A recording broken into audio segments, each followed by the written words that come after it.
The first inning, Blanco ends up, flipping the ball out in the center field. Panic does a great job of driving the ball deep. Blanco does a great job of tagging up. Posey got a base hit. Alex held him.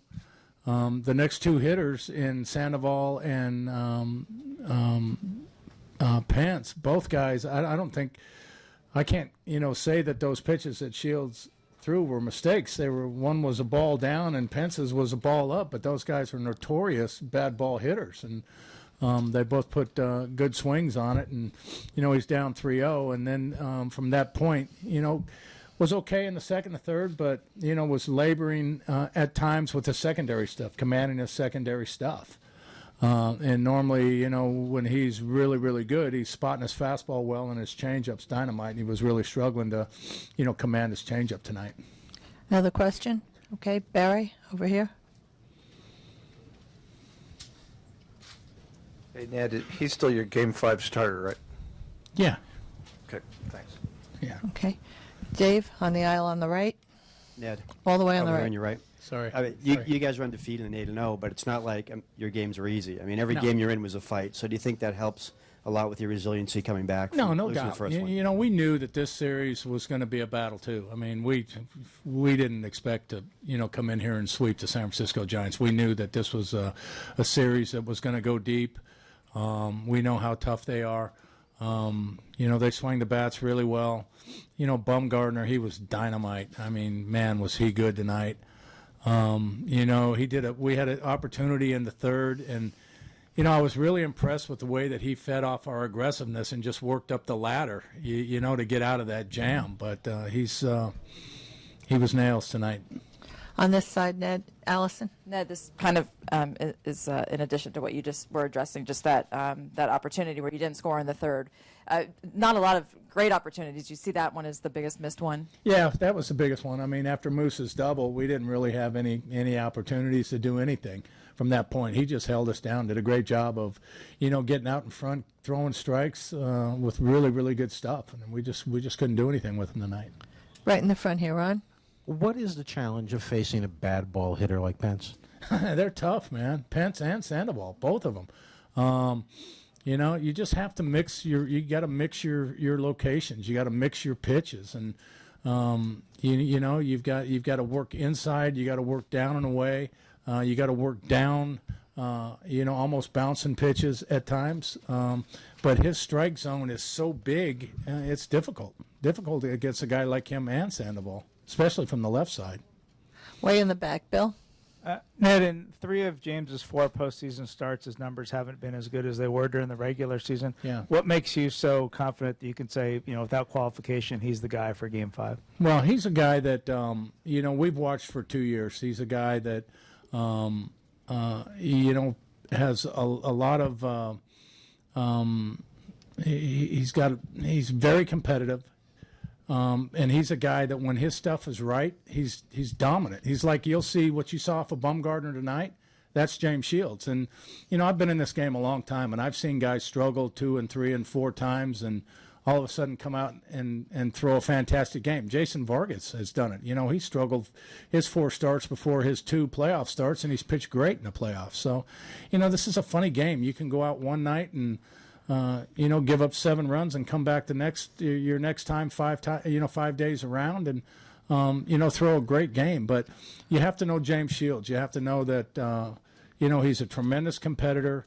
He has the ability to make adjustments. Right now, he just hasn't been as sharp as he has been. But with the extra rest and then coming back 5 days from now, we think will benefit him. Okay, standing, Jerry. Ned, what about Giordano's makeup makes you think that he'll respond well in a difficult spot tomorrow? Yeah. And as far as his shoulder thing that he had last outing, were there any concerns with that at all? No. His side sessions have been absolutely dynamite. He's a kid with tremendous composure. He's a tremendous competitor for as young as he is. I can't recall too many pitchers in my career that have his type of composure, his type of confidence, and his type of stuff at that young an age. So we're real confident he's going to come out and pitch a great game tomorrow. On this side again in the middle. Ned, obviously, if you have a chance to close a postseason series, you do it as quickly as possible. But do you think the long layoff in between the series might have affected your team and No. specifically maybe James Shields at all? No, I don't. The layoff was the layoff. There's nothing you can do about the layoff. I mean, I can't come in and say, look, 5-6 days, that's too much. We want to play in 2. It is what it is, and you deal with it. And I don't think the layoff had anything to do with the ball game tonight. I think what had a lot to do with the ball game tonight was Madison Bumgarner. He was fantastic.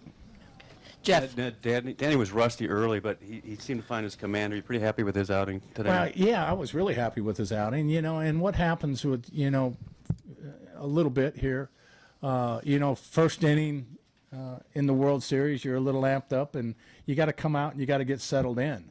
And we were in that situation where we were down 4 runners at first and second, and I didn't want to bring Finnegan in. I didn't want to bring Herrera in these games. I mean, Finnegan, Herrera, Davis, Holland, they could be in, the next 4 out of 5 days. So we were going to, try to finish it up with Danny Duffy and Collins and Frazier. And once Danny got settled down, ended up getting a bunt, did a nice job, and then walking the next 2 hitters, but was really, really good from that point on until he got tired there, at about the 60 pitch mark.